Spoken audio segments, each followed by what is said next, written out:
11 de la mañana con 44 minutos, estamos de regreso para, como es habitual, todos los lunes en algún horario distinto. Yo tengo que reconocer que acá usted llegó a las 11. No, no hay problema. Ya estamos de la casa. Acomodados por para brindar el espacio correspondiente a Juan Luis Oyarzo, nuestro panelista de los días lunes. Bienvenido, Juan Luis. No, Daniel, usted siempre nos trae algún tema ahí que nos sorprende. Sí, pues. Pero voy a partir. Yo le voy a partir.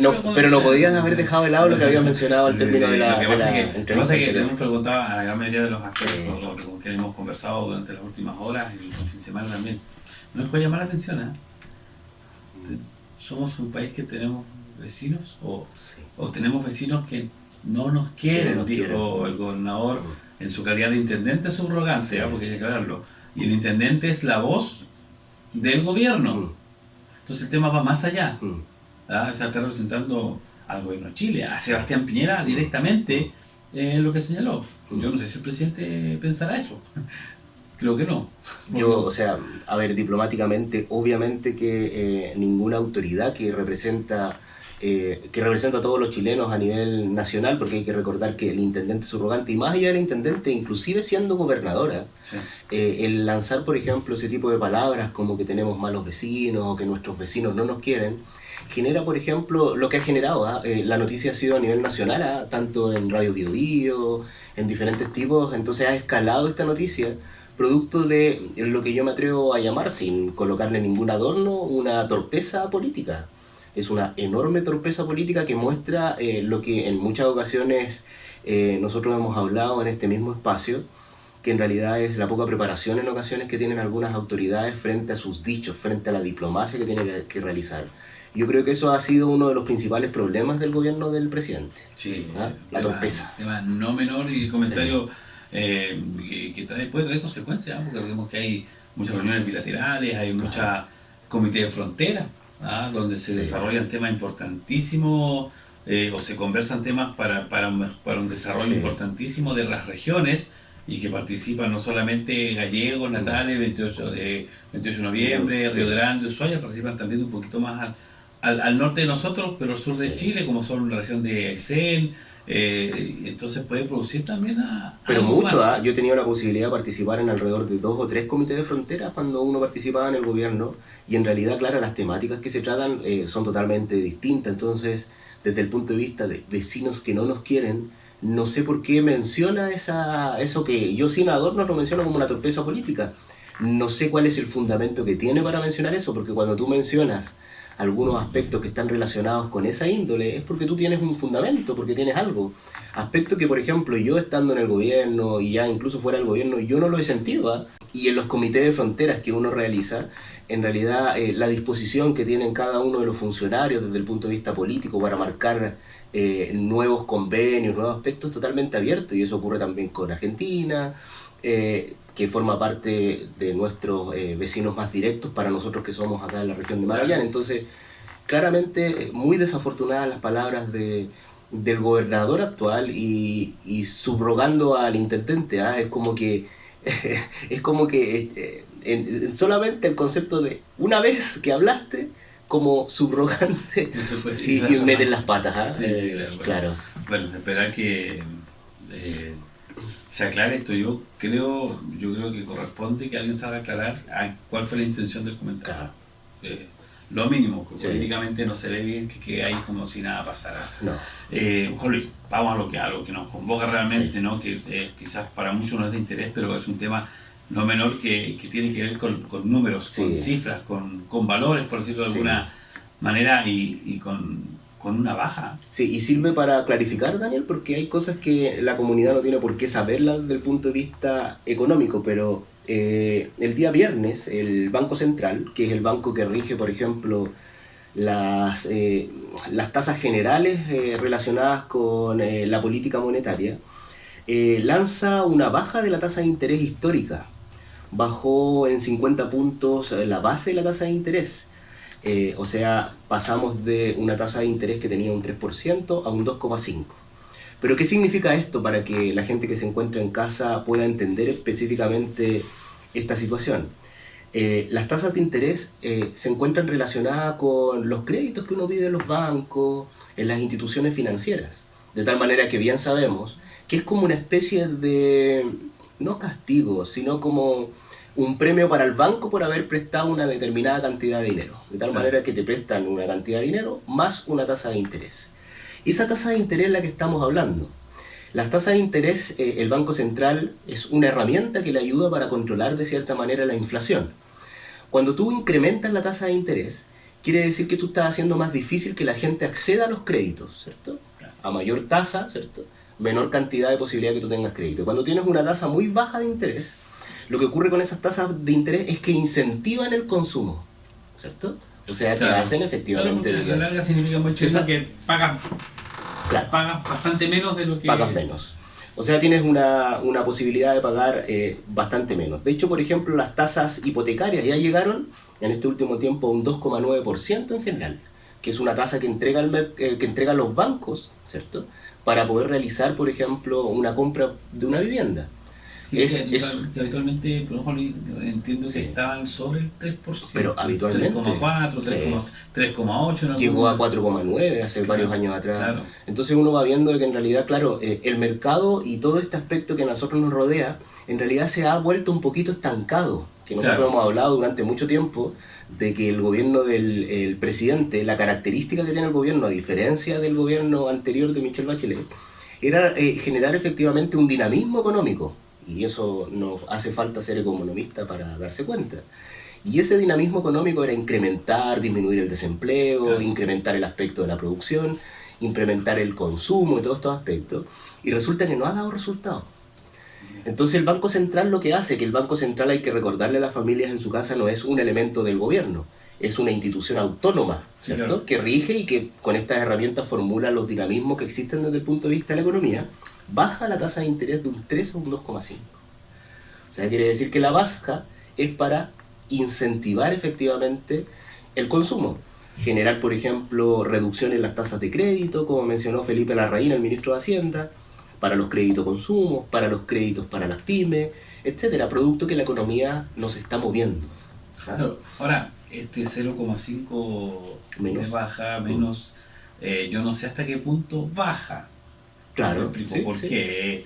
Porque claro, si una casa sale 10 millones, ¿no es cierto? Sí. Por decir, ojalá salga 10 millones una casa. Hay que agregarle un cero extra. Claro.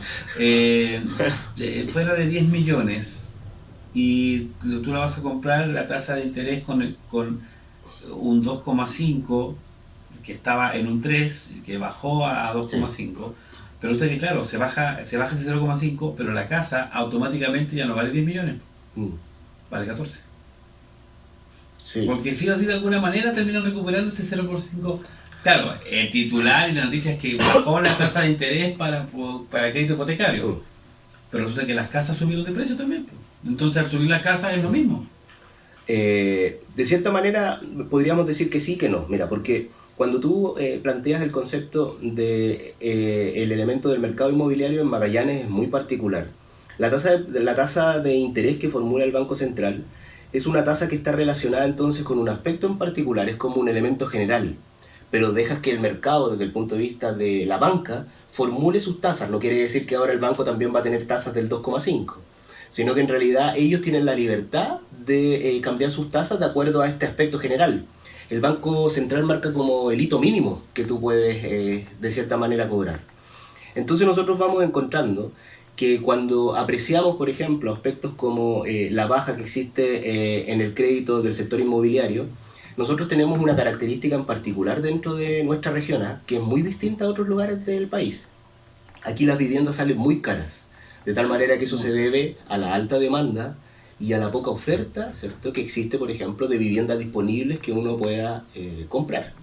De tal manera que nos encontramos con un déficit de viviendas. Y eso en realidad, de cierta manera, ¿cómo nosotros lo arreglamos? Por ejemplo, ¿qué es lo que ha propuesto ahora los bancos? Saliendo un poquito de este tema, ¿qué es lo que han propuesto los bancos? Aumentar el año, ¿cierto?, los años que tú puedes pagar el dividendo. Comúnmente nuestros padres compraban una vivienda a 20 años con una determinada tasa de interés. 20 años. Si los comprabas a los 30, terminabas de pagar la vivienda entonces a los 50. Claro. O sea, tenías un tiempo para disfrutar y todo eso. Después se amplió. Ahora tú puedes comprar la vivienda a 30 años ¿Por qué surge a 30? Para poder bajar el dividendo, para que el dividendo te salga más barato y a largo plazo, bueno, aumentaste 10 años. Y ahora para los jóvenes, los bancos ahora han lanzado 40 años para poder generar eso y tener un dividendo más bajo. Entonces, si tú te das cuenta, una persona, esta misma persona que compró su vivienda a los 30 años, recién va a terminar de pagar a su vivienda a los 70. A los 70 años. De tal manera que esto causa a nuestro mercado inmobiliario que nosotros tenemos una especie de un impulso muy bajo para poder comprar viviendas. Aparte de que en realidad, por ejemplo, tú con el solo hecho de ir a pedir un crédito, tú ya tienes que estar pagando de esos 100 millones, por ejemplo, de pesos que puede salir una vivienda en ocasiones. Tienes que estar entregando 20 millones porque el banco te exige dar un pie de un 20% solamente por el hecho de comprar esa vivienda. Claro, ahora, no hay una casa, o sea, los precios de las casas tanto arriba de los 35 millones de pesos, como mínimo. Sí, como mínimo, yo creo que un poco más, porque una casa en los sectores de la Cena, cerca del mall, te sale arriba de 60 millones, 62 millones. Claro. Es muy difícil encontrar una casa, Daniel, de 35 millones. Por menos de 40 no hay ninguna. No, yo creo que no. Yo creo que no. La Villa Los Españoles, las casas que venden en Villa Los Españoles son 60, 65, 80 millones de pesos. Es un tema no menor, porque para quienes trabajan, por ejemplo, o sea, para poder pagar un dividendo de 200.000 pesos, si es que te da 200.000 pesos, porque puede ser más también, no menos, siempre más.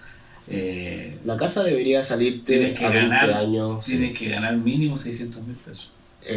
Sí. Y un poquito más. Un poquito más también. Porque el banco te acepta alrededor de un 25% que tú puedas gastar de tu renta. Claro. De tal manera que una persona con 600.000 pesos es difícil que te entreguen un crédito, ¿cierto? Y ni siquiera juntando renta. Sí, y una casa de 200.000 pesos que tenga un dividendo por 20 años, una casa que te sale 36 millones, 35 millones. Claro. Entonces cuando tú empiezas a encontrar las casas que venden, por ejemplo, que nombrábamos 60, 80 millones, los dividendos sobrepasan los 300.000 pesos. Claro. 350 y tanto. De tal manera que con eso tu renta debería estar en alrededor de 1.200.000, 1.100.000, que corresponde entonces más o menos, calculando al ojo, este 25% que te acepta el banco. Por eso también que es tan difícil poder optar un crédito hipotecario. Es muy difícil hoy en día. Y por eso es las noticias que ven la gente y la familia de que en realidad, por ejemplo, en Santiago ha aumentado el concepto del arriendo. Las tomas también, porque en realidad es muy difícil acceder a un crédito. Mira, y con respecto a esta noticia, que es muy importante desde el punto de vista, porque nosotros no habíamos tenido un cambio en la tasa de interés tan radical en base a estos 50 puntos, a estos 50 puntos base, que son estos 0,5%, se le llama puntos base, del 3 a un 2,5 desde el 2009, Daniel. Hace alrededor de 10 años que no había existido un impacto tan fuerte en el cambio de esta tasa. Algunos expertos decían esto va a bajar de un 3% a un 2,75%. Pero el Banco Central, viendo el poco dinamismo, cuando yo hablo de dinamismo, para la gente que me escucha, es que la gente no está comprando en el medio. Claro. Entonces ocurre, por ejemplo, que cuando analizamos la inflación ha rondado todo el rato alrededor mensual del 0,6%, del 0%. Y la inflación es el dinamismo que existe en la economía. Por ejemplo, a mayor dinamismo, o sea, que la gente va comprando, la inflación es un poquito más alta. El Banco Central siempre recomienda que tiene que estar entre un 2 y un 4%. ¿Cierto? No como Argentina que está en un 47%, sino que siempre entre un 2 y un 4%. Y nosotros la inflación del 2018 fue solamente un 2,6%. Entonces quiere decir de que en realidad constantemente las quejas que provienen también del grupo empresarial es que en realidad no hay muchas compras dentro del mercado, está bajando el concepto de créditos, la gente no está generando, y eso ha provocado que incluso en febrero nosotros hayamos tenido una inflación de 0. La inflación de mayo fue un 0,6%. La inflación de abril fue un 0,3%, que cuando nosotros vamos juntando todos estos meses, nosotros descubrimos que el año 2018 solamente tuvimos ese 2,6%. Pronosticamos entonces que para este año también la inflación va a andar alrededor de ese 2,6%, quizás en un 3%. Y esto va a provocar, producto de esa guerra comercial que existe entre Estados Unidos y China, de que en realidad nuestro crecimiento no sea proyectado por el presidente. Ese 3,5%, ese vapuleado 4% que en primera instancia prometió el presidente, ahora en realidad los crecimientos vinculan que como máximo vamos a llegar a un 3%. Y muy fuerte es muy probable que rondemos el 2%. Hay que recordar que el último crecimiento que tuvo la presidenta Bachelet fue un 1,9%. Entonces quiere decir que este gobierno, independiente de todos los cánones y los adornos que tiene desde el punto de vista empresarial y del emprendimiento, es muy probable que esté muy cercano también al crecimiento que tuvo la presidenta en su comienzo. Ahora, es complicado, ¿eh? Es complicado, es un estancamiento, Daniel. Sí, es complicado porque no crece la economía, no crece el país, económicamente hablando, no crecen los sueldos. Así es. Menos trabajadores, más máquinas. Va todo de la mano. Va todo de la mano. No con los números que presentamos en cuenta pública no concuerdan con lo que se ve a futuro, que nos lo entrega ni siquiera un sector, no es ni el sector oficialista ni el sector oposición. Así es. Es un ente completamente externo y es un ente que debería ser totalmente apolítico. Sí. Porque si no estamos diciendo que con el gobierno de Sebastián Piñera va a crecer un 5% el país. Sí, ya no es así. Ya, esto está mostrando que no. Sería un 0,1%. Sí. Porque 1,9 creció con Michelle Bachelet, sí, y con Piñera que sería en un 2, que sí, ya estaba con el 1,9, que bajó seguramente en algún minuto, y ahora lo sube, entonces no sube un 2, habría que entrar a calcular ahí. Hay que recordar sí que el 2018 nosotros tuvimos un buen crecimiento, llegamos cerca del 4%, pero sin embargo las proyecciones que muestran a raíz del aspecto, habían proyecciones que eran como súper optimistas, la mayoría era un 4%, pero producto de esta baja es muy probable que vamos a bajar a, con suerte, un 2,75, después vamos a mantener un crecimiento de un 3%, ¿cierto? Muy distinto, por ejemplo, en realidad el de Michelle Bachelet en el año 2017 el crecimiento fue solo un 1,3, no un 1,9, el promedio fue un 1,9. El 2017 un 1,3, Michelle Bachelet el 2016 un 1,7, etc. Nosotros apreciamos en realidad que hay un estancamiento desde el punto de vista económico, generando un problema en el punto del crecimiento que nosotros estamos viendo, de cifras que en algún momento habíamos visto como muy alentadoras, pero que en realidad cada vez se ven un poquito más cerradas. Lo que hizo el Banco Central está bien, sí, Daniel. Era lo necesario porque hay que incentivar de cierta manera el consumo, ¿cierto? Sí, claro. A través de posibilidades de crédito a las familias. Bueno, hay temas que dan para mucho, ¿eh? Sí, es un lindo análisis que hay que hacer a todos, especialmente a los gráficos. Sí. Los gráficos marcan mucho, pero marcan una realidad proyectada a la que realmente se está viviendo. Y el gráfico actual es el que marcha de repente y el crecimiento se estanca. Vamos a colocar esto y con algunos datos y mostrando los gráficos también dentro de estas cápsulas que nosotros realizamos siempre, que lanzamos, que yo la ocupo desde el punto de vista académico, pero es que están disponibles. Que yo siempre te etiqueto en para YouTube, que ¿no? En YouTube y también en Facebook, y te etiqueto para cualquier persona que quiera ver los gráficos o analizar este análisis. Muy bien, pues, Pablo Luis. Bueno, nuevamente me agrada conversar con usted para mí todos también, los días, lunes, siempre con algún tema interesante, que es bueno también que la gente vaya conociendo y alguna otra opinión de algún tema relevante que ocurre semana a semana. Ya, nos vamos, retornamos mañana a las 10 de la mañana en Opinión Pública de la Radio Presidente Ibáñez, siempre con interesantes invitados, panelistas, expositores, como usted quiera llamarlo, que vienen a conversar temas que creemos nosotros son de interés y que deberían estar presentes día a día también en su mesa de conversación. ¿Por qué no hablar del almuerzo, hablar del café en la casa en familia para analizar el día a día?